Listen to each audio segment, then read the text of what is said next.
Bonjour, j'espère que vous allez bien. Aujourd'hui, on va voir une petite application qui va vous permettre de contrôler l'allumage d'une LED d'une façon tactile.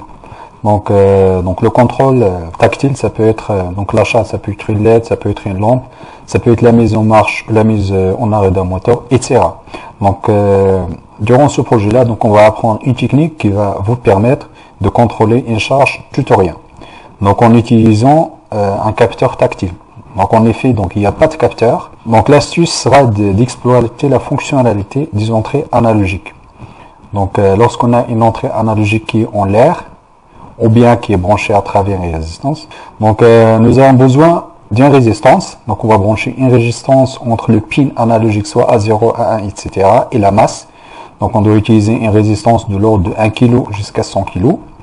Et d'une carte Arduino et 10 fils. Donc il n'y a pas de capteur dans ce projet-là, donc il n'y a pas de capteur. C'est juste une résistance et 10 fils. Donc on va exploiter donc la fonctionnalité de toucher. Donc lorsqu'on va toucher un pin analogique à 0, donc on va voir qu'est-ce qui se passe. Donc on va passer maintenant à la définition du seuil.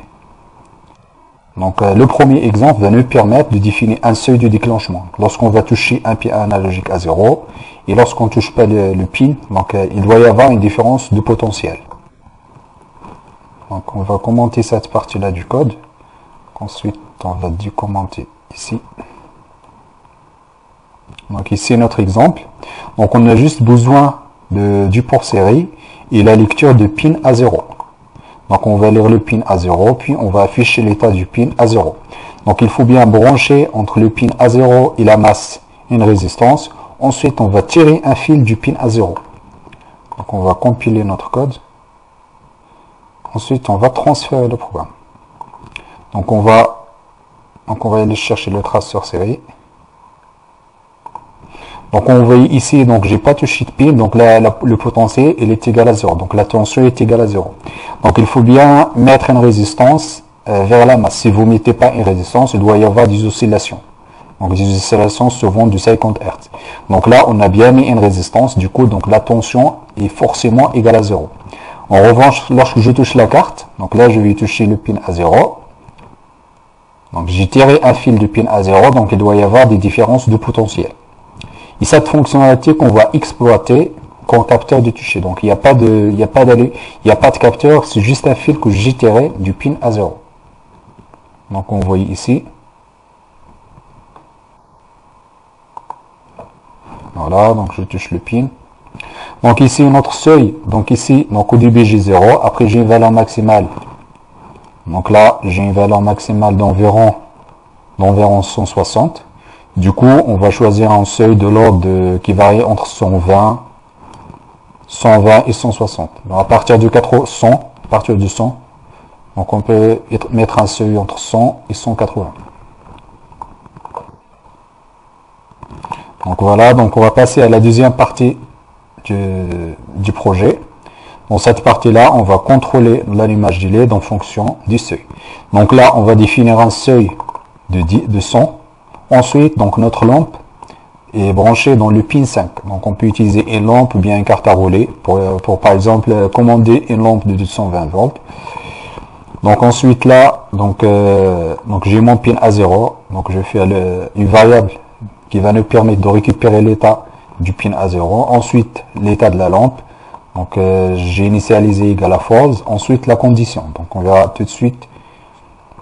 Donc ici j'ai mis à 0. Donc j'ai configuré le pin de la lampe en sortie. Ensuite, j'ai mis l'état de la LED éteinte par défaut. Dans la boucle principale, donc je fais une lecture du pin à 0. Donc je lis le pin à 0. Ensuite, je fais la comparaison avec le seuil.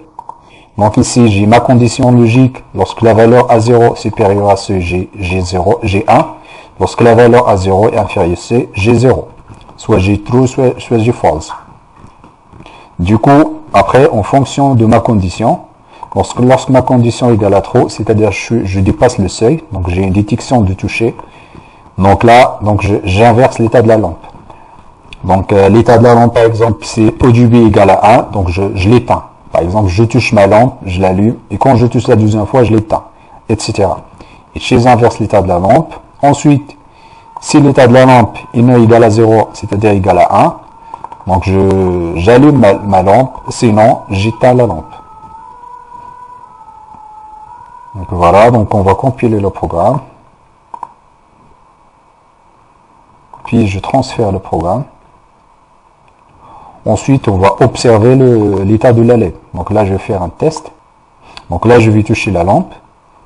Voilà, donc c'est allumé, là c'est éteint, là c'est allumé, c'est éteint. Donc là, j'ai mis une résistance. Donc ça, c'est la résistance de la LED. Et là, c'est la résistance entre le pin A0 et la masse.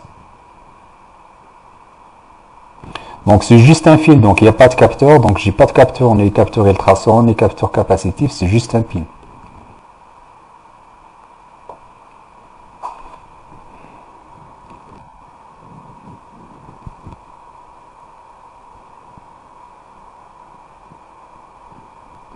On verra dans d'autres projets comment exploiter cette fonctionnalité. J'espère que vous avez bien compris le principe. Si vous avez des questions, des propositions, n'hésitez pas à les mettre en commentaire. Je vous remercie de votre attention et à la prochaine vidéo.